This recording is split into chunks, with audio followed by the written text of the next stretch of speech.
ছাত্ৰ ছাত্ৰীসকল, আজি আমি ছাত্ৰ জীৱন আৰু সমাজ সেৱাৰ পাঠটিৰ নেক্সট অধ্যায়টোৰ বিষয়ে আলোচনা কৰিম। তোমালোকে মন দি শুনিবা। ছাত্ৰ জীৱনৰ শিক্ষাৰ জীৱন্ত সংসাৰৰ বিষয়ে শিকা। ইয়াৰ অৰ্থ এইটোৱে যে ছাত্ৰ জীৱনত শিক্ষাৰ প্ৰয়োজনীয়তা, সংসাৰৰ বিষয়ে শিক্ষা। ছাত্ৰ জীৱনৰ সময়ছোৱা অতি মূল্যৱান সময়। এই সময়তেই মানুহৰ সহজ অভ্যাস গঠন হয়। অসৎ অভ্যাসবোৰ ছাত্ৰ জীৱন অৱস্থাতেই আঁতৰ কৰিব লাগিব। প্ৰকৃত জীৱনৰ শিক্ষা দৰাচলতে এই সময়তে লাভ কৰা হয়। কুমলীয়াতে কেঁচা বাঁহ ভাঁজ দিব পাৰি, ঠিক তেনেদৰে কোমল বয়সতেই ছাত্ৰ ছাত্ৰীৰ চৰিত্ৰকে আদি কৰি সকলো প্ৰয়োজনীয় অভ্যাস গঠন কৰিব পাৰি। এই সময়ছোৱাত লাভ কৰা জ্ঞানে গোটেই জীৱন ছাত্ৰ ছাত্ৰীৰ উপকাৰ সাধন হয়। সেইকাৰণে কোৱা হৈছে ছাত্ৰ জীৱনৰ শিক্ষাৰ জীৱন্ত সংসাৰৰ বিষয়ে শিক্ষা। ঠিক তেনেকৈ কমাৰ শালত গঢ়িবলৈ হ'লে আগতে জুই শালত গঢ়ি চাবই লাগিব।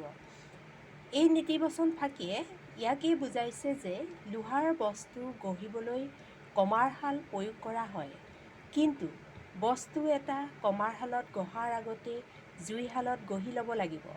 তাৰ পাছত তাক কমাৰে মাৰি পিটি বেলেগ এটা ৰূপ দিয়ে।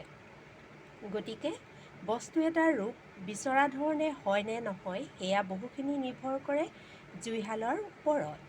জুইশালত ভালদৰে গঢ়ি ল'লেহে কমাৰ শালত গঢ়িব পাৰি। ঠিক তেনেদৰে ছাত্ৰ জীৱনত সঠিক শিক্ষা প্ৰদান কৰিলেহে পাছৰ জীৱনত ছাত্ৰ ছাত্ৰীসকল উপযুক্ত মানুহ হিচাপে গঢ় দি উঠিব। গতিকে প্ৰকৃত মানুহ গঢ়াৰ মূল সময় ছাত্ৰ জীৱনৰ সময়ছোৱা আৰু সময়ত লাভ কৰা শিক্ষাহে বুলিব পাৰি।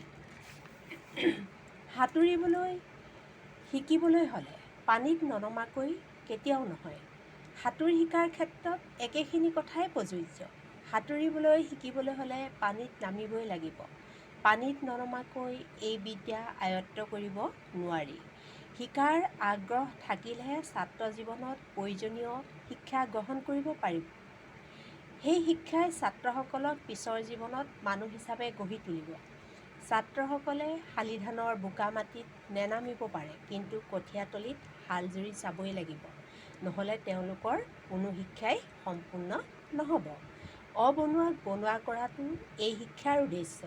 এই উদ্দেশ্য পূৰণ কৰিবৰ বাবে শিক্ষাৰ শাৰীৰিক, মানসিক, নৈতিক, আধ্যাত্মিক আদি যিবোৰ ভাগ আছে সেই সকলোবিধৰে অনুশীলন অৰ্থাৎ চৰ্চা কৰিব লাগিব।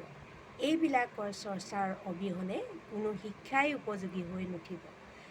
আন বস্তু ব্যৱহাৰত নলগালে মামৰে ধৰে, ঠিক তেনেদৰে শিক্ষাৰ যদি অধ্যয়ন নকৰে সি উপযোগী হৈ কেতিয়াও নুঠিব।